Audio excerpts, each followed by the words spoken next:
अस्सलामुअलैकुम वरहमतुल्लाहि वबरकातुहू। सामीन, इससे पहले हमने एक वीडियो बनाई थी जिसमें ये बतलाया था कि 4 रकात नमाज फ़र्ज कैसे अदा करते हैं।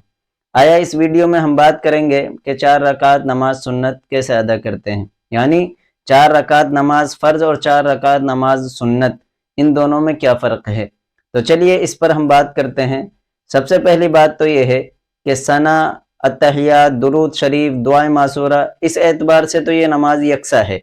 यानी 4 रकात नमाज फ़र्ज में जो पढ़ी जाने वाली दुआ हैं, जिस तरतीब से हम पढ़ते हैं सना, अत्तहियात, दुरूद शरीफ, उसी तरतीब से हम 4 रकात नमाज सुन्नत में भी इन दुआ को पढ़ेंगे।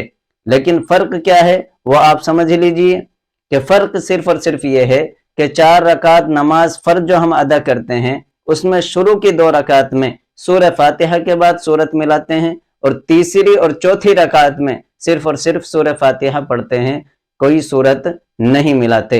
और सुन्नत नमाज की जो 4 रकात है इसमें हम हर रकात में सूरह फातिहा के बाद सूरत मिलाएंगे, यानी पहली रकात में भी सूरह फातिहा के साथ सूरत मिलाएंगे, दूसरी रकात में भी सूरह फातिहा के बाद सूरत मिलाएंगे, तीसरी रकात में भी सूरह फातिहा के बाद सूरत पढ़ेंगे और चौथी रकात में भी सूरह फातिहा के बाद सूरत मिलाएंगे। जबकि फर्ज वाली जो 4 रकात नमाज है उसमें ऐसा नहीं है, उसमें तीसरी और चौथी रकात में सिर्फ सूरह फातिहा पर इक्तिफा किया जाता है, जो कि फर्ज नमाज में तीसरी और चौथी रकात में सूरह फातिहा का पढ़ना सुन्नत है।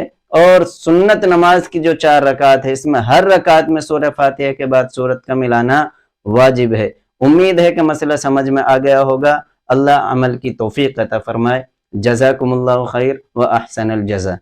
पत्थर नुमा ये दिल